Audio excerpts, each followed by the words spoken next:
திருச்சிற்றம்பலம். தினம் ஒரு திருமந்திரம். திருச்சிற்றம்பலம். நந்தி அருள் பெற்ற நாதரை நாடிடின் நந்திகள் நால்வர் சிவயோக மாமுனி மன்று தொழுத பதஞ்சலி வியாக்கிரமர் என்றிவர் என்னோடு என்மருமாமே. திருச்சிற்றம்பலம். திருச்சிற்றம்பலம். நந்தி அருள் பெற்ற நாதரை நாடிடின் என்று தொடங்கும் பாடலை இப்பொழுது நாம் காணப்போகிறோம். நந்தி அருள் பெற்ற நாதரை நாடிடின் என்று கூறுகிறார். முதல் குருவாகிய நந்தி பெருமானின் திருவருளை பெற்ற சீடர்களை ஆராய்ந்து பார்த்தால் நந்திகள் நால்வர், ஜனகர், சனாதனர், ஜனந்தனர், ஜனத்குமாரர் ஆகிய நால்வரும், சிவயோக மாமுனி என்பவரும் மற்றும் தொழுத பதஞ்சலி தில்லை சிற்றம்பலத்தில் நடராஜ பெருமானின் நடனத்தை கண்டு தொழுத பதஞ்சலி முனிவரும், வியாக்கிரபாதர் புலிக்கால் முனிவர் என்று கூறுவோமே அவர்தான் வியாக்கிரபாதர் என்பவரும் என்றிவர் என்னோடு எண்மரும் ஆமே ஆகிய இவர்களுடன் சேர்த்து திருமூலராகிய நானும் சிவபெருமானின் நந்தியின் அருள் பெற்ற 8 சிவஞானிகள் எண்மர் என்று கூறுகிறார் அல்லவா, அதனால் 8 சிவஞானிகள் ஆவோம். இதன் பின்னணியில் உள்ள கதையை நாம் பார்க்கலாம். கைலாய மலையில் வீற்றிருக்கும் சிவபெருமானே முதலில் ஜனகாதி முனிவர்கள் நால்வருக்கும் தட்சிணாமூர்த்தியாக கோலம் கொண்டு மௌன முத்திரையால், சின்முத்திரை என்று கூறுவோம் அல்லவா, அதுதான் மௌன முத்திரை. மௌன முத்திரையால் ஞானத்தை உபதேசித்தார். பின்னர் சிவபெருமானின் முதன்மை சீடராகவும் கைலாயத்தின் காவல் தெய்வமாகவும் விளங்கும் நந்தி பெருமானுக்கு இந்த முழுமையான சிவ ஞானம் உபதேசிக்கப்பட்டது. நந்தி பெருமானிடமிருந்து இந்த ஞானத்தை பெற்று உலகில் சைவத்தையும் யோகத்தையும் வளர்த்து 8 சீடர்களின் கதைகளை இப்பொழுது பார்க்கலாம். முதல் நால்வர், நந்திகள் நால்வர் என்று கூறுகிறார் அல்லவா, அவர்கள் யார்? சனகாதி முனிவர்கள். சனகர், சனாதனர், சனந்தனர், சனத்குமாரர் ஆகிய நால்வரும் பிரம்மாவின் புத்திரர்கள், மனதால் படைக்கப்பட்டவர்கள்.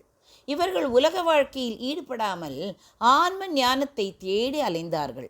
இறுதியில் நந்தியம் பெருமானை மற்றும் தட்சிணாமூர்த்தியை குருவாக கொண்டு உபதேசம் பெற்று ஞான நிலையை அடைந்தார்கள்.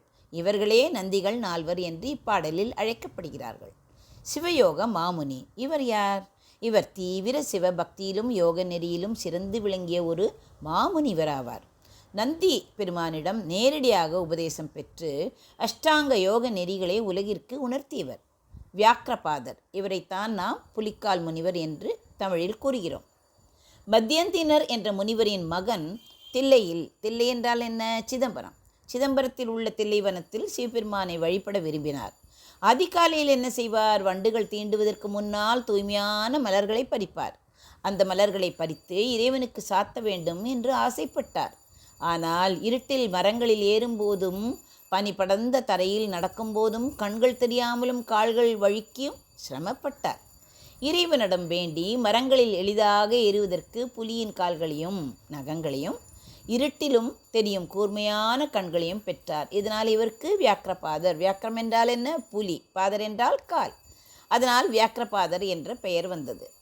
மகாவிஷ்ணு அரித்துயில் கொள்ளும் படுக்கையாக இருக்கும் ஆதிசேஷனின் அவதாரமே பதஞ்சலி முனிவர். சிவபெருமானின் ஆனந்த தாண்டவத்தை காண வேண்டும் என்று ஆதிசேஷன் ஆசைப்பட்டார். அதற்காக பூலோகம் வந்து கோணிகா என்ற பெண்ணின் கைகளில் அஞ்சலி முத்திரையோடு, அதாவது வணங்கும் கோலத்தில் இருந்து அஞ்சலி முத்திரையோடு சிறு பாம்பாக வந்து விழுந்தார். பத் என்றால் விழுந்த, அஞ்சலி என்றால் கைகூப்பிய நிலை. இதனால் அவருக்கு பதஞ்சலி என்று பெயர் வந்தது. இவரும் வியாக்கிரபாதரும் தில்லை சிதம்பரத்தில் ஒன்றிணைந்து சிவபெருமானின் நடனத்தை காண தவம் இருந்தனர். இவர்களது பக்திக்காகவே சிவபெருமான் தைப்பூச திருநாளில் தில்லை மன்றில், அதாவது தில்லை அம்பலத்தில் தன் ஆனந்த தாண்டவத்தை ஆடி காண்பித்தார். இதையே இப்பாடலில் மன்று தொழுத பதஞ்சலி என்கிறார் திருமூலர்.